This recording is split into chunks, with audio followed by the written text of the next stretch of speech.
Today we have Kyle Kashuv, and he is going to join us with a conversation about our First and Second Amendment rights. This is a guy that has a position, he's staked it out and has done a great job of really articulating his thoughts on the issue and on the importance of our rights. He is a conservative activist. He is a survivor of the 2018 Stoneman Douglas High School shooting.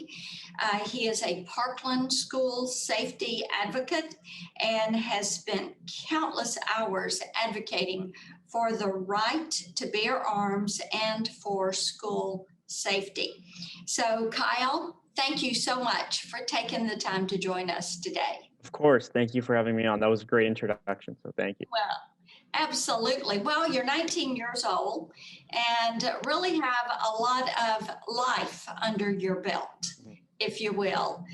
So you've lobbied Congress and you've lobbied the president, I'll say that also, to pass the Stop School Violence Act and to a bill that I particularly appreciate, which is the Fix NICS Act. This is something when I was in the House, we put a lot of focus on Fix NICS. And you've also developed quite a large following, social media following along the way. So what has it really been like to have such a platform? And then how do you feel you best utilize that platform? Well, thank you. It's been a crazy few years, doing school safety advocacy, Second Amendment rights, protecting those. But that's all I can say. I mean, you mentioned me lobbying the president. I first started out coming out. So there was a shooting at my school. I saw my peers, pushing gun control, and I said, "Wait, let's look at this. Let's look at this sort of honestly and look at all sides." And that's what I did. And then I realized I came to the perspective that actually defending the Second Amendment is the answer. The Second Amendment is the answer to these shootings, in large part one of the answers, one of the solutions. So I looked into that and I said, hey, I have a difference of opinion. I think the solution is this way. And then I just spoke my mind and I said, let's take a common sense approach to fixing school shootings. It's not partisan. None of us want to see school shootings ever happen again.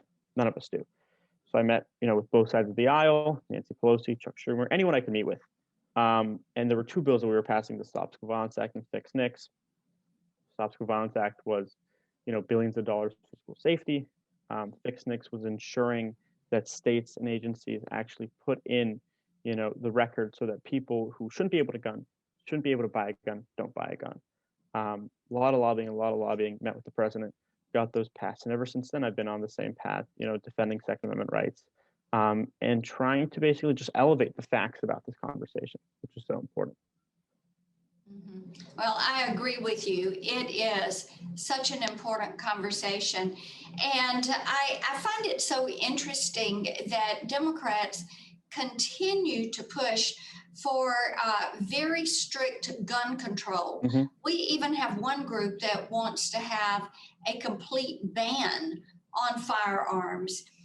And many of the reasons that they cite as proof, as they say, or they call it proof, is the need for these regulations are things that have actually experienced. They're things that you have lived through this. So despite that, your beliefs and your opinions are really quite different. So what has really influenced your stance? When you talk about how you filtered through that and you looked at pros and cons and common sense, what really was kind of the nugget for you to say, this is what we need to do?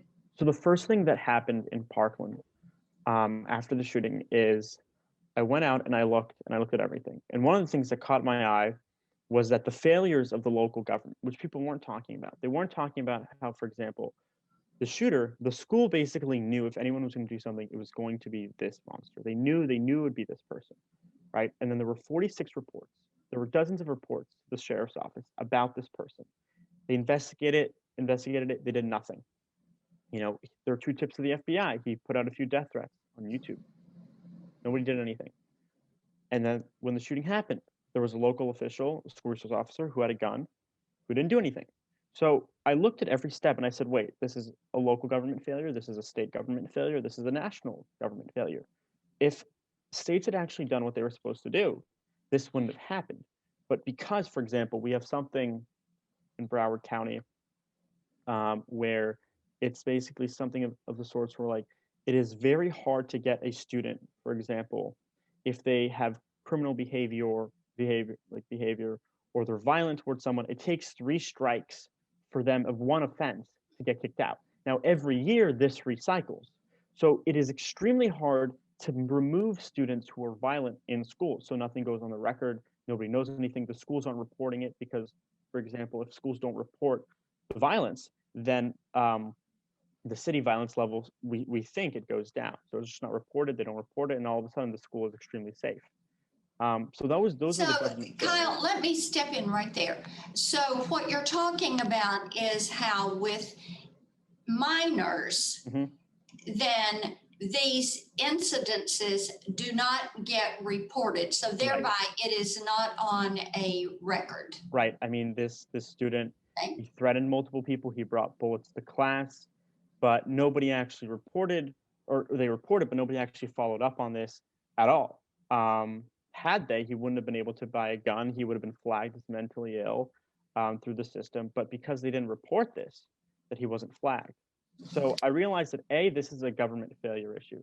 And then B, it's not really a gun issue at all. I looked at the numbers and it's that there are 33,000 gun deaths each year.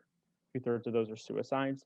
Out of those 33,000, 1% of all gun deaths are murders by rifle. So you're more likely to get murdered by someone's hands than a rifle. So it's like, well, rifles really aren't the problem here. And it's that 80% of gun violence occurs through illegal guns. So I was looking at this and I was saying, well, wait, all of the things that are being told on TV aren't really a problem, right? Like if we banned rifles, it would be a drop in the bucket for all of this, but it would take away people's right to defend themselves. There are between 500,000 to 2 million defensive gun usages each year. The CDC says that, right? So I was looking at this and I said, well, there are pros and cons here. One, like, look at it constitutionally. And second of all, if we start taking away people's right to defend themselves, there are externalities to that. There are negative consequences. And it won't actually solve the problem, right? We're trying to solve the problem for school safety. So how do you do that? It's like, okay, well, one thing is securing the schools. It makes perfect sense. Gun-free zones don't work. Why? Because you put a sign that says gun-free zone. Well, okay, then the criminal knows that there's no one there ready to defend themselves, which is very obvious. It's like, why you put a sign saying that there are gun owners in your own home because the shooter is less likely to intrude. So that's what we need to do. We need to protect, our public spaces, which is the same reason why you have to screen going into an airport, right? They screen you. So the first step is securing our schools. The second step is creating pathways where, government officials can actually talk better with school systems. So the FBI and local police can actually communicate and have these pathways to talk to teachers and administrators about things that are happening. So these are the 2 pathways. And then I realized, though, in all my meetings with a lot of Democrat officials, all they really cared about was somehow politicizing this to get gun control on the House floor, to somehow spark a gun debate. And it really wasn't a gun debate. It was really a school safety issue. It was a government failure issue. It was actually a corruption issue, too. It ended up happening that there were $100 million of unused school safety funds. And had those funds actually been used in Parkland as they should have, many students wouldn't have died. There was an issue with the fire alarm system that had they implemented, the changes they wanted to, which that, gun smoke set off the alarm so people ran outside, then this wouldn't have happened. So I really looked at it and I said, well, it's not really a gun issue. It's a local government failure and corruption issue. And then I started tackling that head on.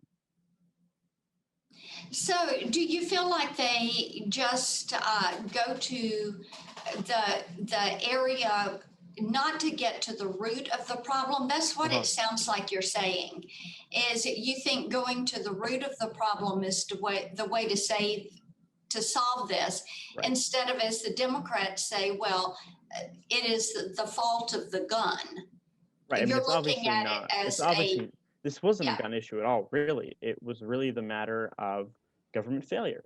And the one thing I noticed was that the second I walked outside the school, there were journalists and reporters everywhere. The entire streets were packed.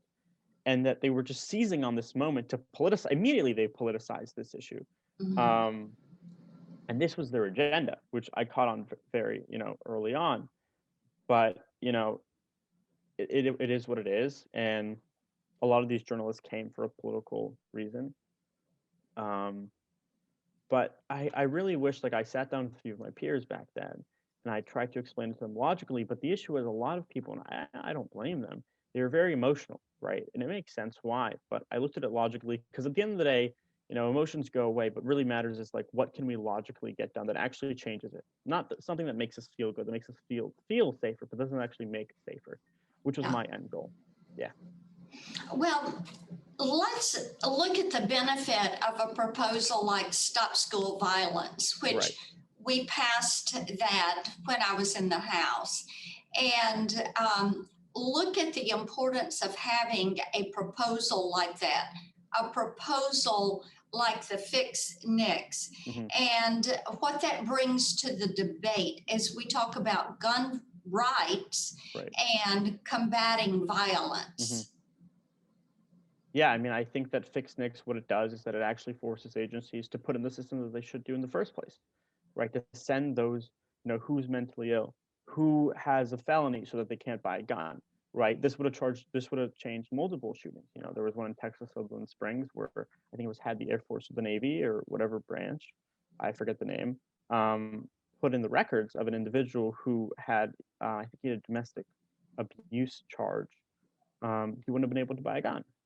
Mhm. So actually the system works, right? People say we need deeper background checks. We need to expand this, expand that. It's like, well, I mean, the system in place actually works. If you're a domestic abuser, you can't buy a gun. There are mechanisms in place, and all we need to do is the government to actually follow up on that,